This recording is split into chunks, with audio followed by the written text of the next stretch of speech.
Thank you, Mr. Chairman, and it is a pleasure to serve with you and all the members of this committee. I want to begin by thanking each of the distinguished witnesses who has come here today. Thank you for taking your time. In particular, I want to thank you, Captain Kelly, for your service to this country and for your wife's extraordinary journey for her coming here. Congresswoman Giffords has been lifted up in prayer by millions of Americans, and her heroic recovery is inspirational. And please know that you and your family will continue in our prayers in the years to come. My wife and I have two little girls. They're 4 and 2.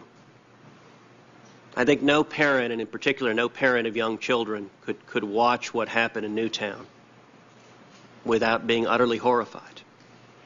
Utterly horrified at the depravity of a deranged criminal who would senselessly murder 20 young children at an elementary school.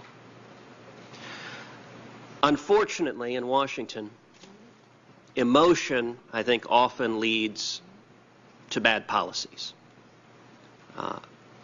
When a tragedy occurs, often this body rushes to act, and at times it seems the considerations of this body operate in a fact-free zone. I will suggest a philosophy that I think should guide this body in assessing gun violence. And then I would like to highlight and ask a few questions on a couple of points that I think are particularly salient to addressing this issue. The philosophy I would suggest makes sense is that we should be vigorous and unrelenting in working to prevent, to deter, and to punish violent criminals. I've spent a substantial portion of my professional life working in law enforcement. And the tragedies that are inflicted on innocent Americans every day by criminals are heartbreaking, and we need to do more to prevent them. At the same time, I think we should remain vigilant in protecting the constitutional rights of law-abiding citizens. And I think far too often the approaches that have been suggested by this Congress to the issue of gun violence restrict the liberties of law-abiding citizens rather than targeting the violent criminals that we should be targeting.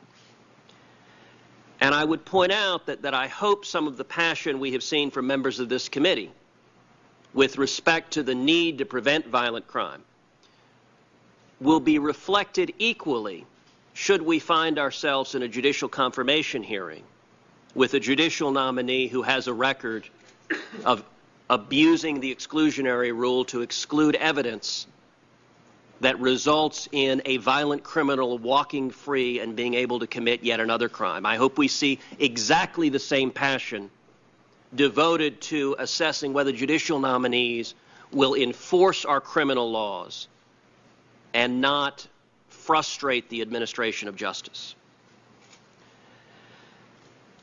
3 points I think are particularly salient. The first is, in my judgment, the proposed assault weapons ban is a singularly ineffective piece of legislation.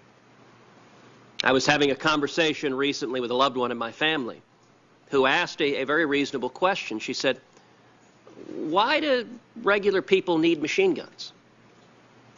And you know, one of the things that happens in this debate is the phrase assault weapons ban gets a lot of people really concerned, and they assume, much like the phrase military-style weapons, that we're talking about ordinary citizens running around with M16s and Uzis that are fully automatic. Fully automatic machine guns are already functionally illegal.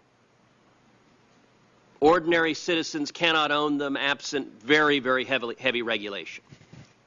This entire discussion does not concern machine guns, and yet I would venture to say a large percentage of Americans do not understand that. I want to begin by talking about the assault weapons ban as it was enforced before, and I would ask for slide number 1.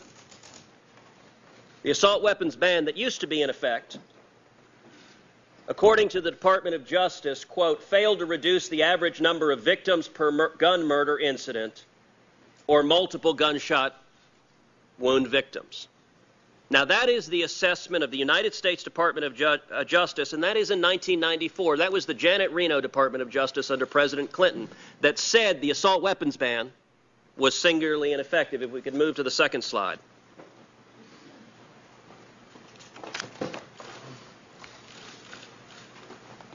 The Department of Justice likewise concluded that the assault weapons ban, quote, under it there has been no discernible reduction in the lethality and injuriousness of gun violence.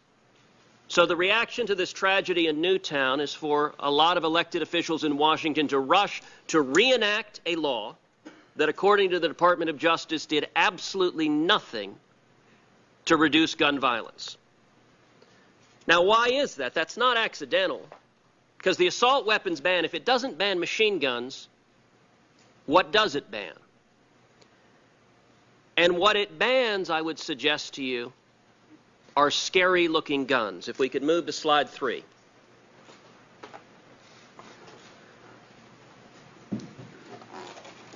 This is a photograph of a Remington 750. It is one of the most popular hunting rifles in America. This rifle would be entirely legal under this so-called assault weapons ban. Now, I have a question for you, Mr. LaPierre. Functionally, in terms of the operation of this firearm, this is a semi-automatic firearm. You pull the trigger once, one bullet comes out. Is the operational firing mechanism in this firearm materially different from the so-called assault weapons ban that this bill is targeted at? No, it's not. Now, what the assault weapons ban instead targets are cosmetic features. So, for example, I am holding in my hand a pistol grip. Under this proposed legislation, if this piece of plastic, this pistol grip, were attached to this rifle, it would suddenly become a banned assault weapon. Now, I would ask you, Mr. LaPierre, are you aware of any evidence to suggest that attaching a piece of plastic to this rifle would make it in any way whatsoever even slightly more dangerous?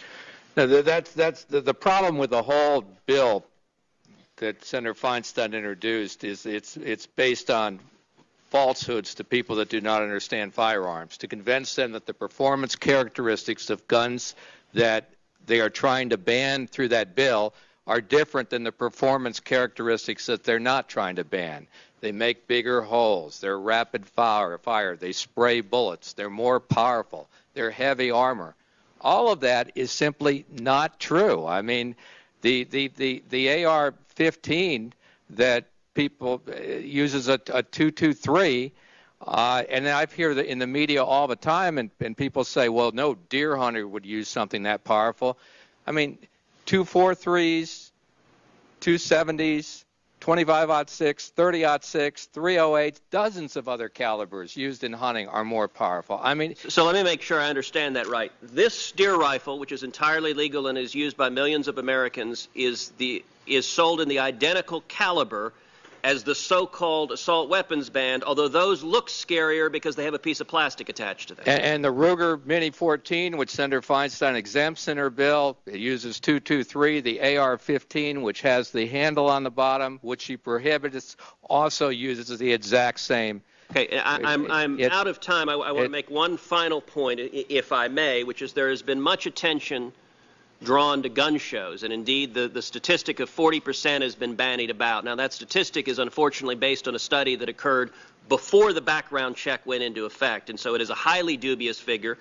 But I do want to point to what the Department of Justice has said, which is in slide 5. The Department of Justice has said that firearms used in crimes, 1.9% of those firearms come from gun shows. So again, in response to this crime, this body does not act to enact anti-crime legislation to prevent violent crimes. Instead, it targets 1.9% of the guns, and a substantial portion of those guns were sold by licensed firearms dealers who already conduct a background check. So even that 1.9%, a substantial portion, are already subject to a background check. I would ask, Mr. Chairman, if we have a second round, I would like to additionally get into the effectiveness or lack thereof of gun control. I'm going to leave the record open for questions. I think because of the Senate schedule this afternoon, we probably will not have a second round. So, but I will leave the record open so the senator and I have further questions. I won't have time either, but so I can submit my questions. Senator Franken.